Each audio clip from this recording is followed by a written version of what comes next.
Matiari report Abdul सुभान आकलाणी मटियारी वेझो ॻोठ खंडो सालारो जे रहवासियुनि जो ज़रई ज़मीन ते कब्ज़ो करण ऐं रस्तो बंदि करण ख़िलाफ़ एहतजाजी मुज़ाहिरो कयो वियो।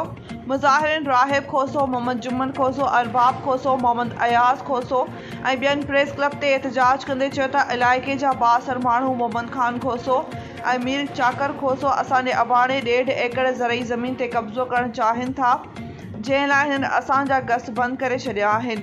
हिननि चयो त गुज़िरियल ॾींहुं पंहिंजे ज़रई ज़मीन में ट्रैक्टर ज़रिए हर ॾेई रहिया हुआसीं त मज़कूरा माण्हू हथियारनि जे ज़ोर ते असांजे ट्रैक्टर वारे खे बि डोड़ाए छॾियो। हिननि चयो त मोहम्मद खान खोसो ऐं मीर चाकर खोसो ॾोहारी क़िस्म जा माण्हू आहिनि जेके असांखां गस खोलण एवज़ 5 लख रुपया भत्तो तलब करे रहिया आहिनि ऐं न ॾियण जी सूरत में असांखे मौतमार धमकियूं ॾेई रहिया आहिनि। DSP हाला समेत इलाइक़े जे मौज़िन वटि नाह बावजूदि अञा ताईं को बि तदारिक नाहे थियो। हिननि वज़ीर आला सिंध सैयद मुराद अली शाह, घरू वज़ीर ज़ियाउल हसन लंजार, IG सिंध ऐं ॿियनि एला अख़्तियारनि खां पुरज़ोर मुतालबो कयो आहे त मामले जो नोटिस वठी खेनि इंसाफ़ फ़राहम कयो वञे।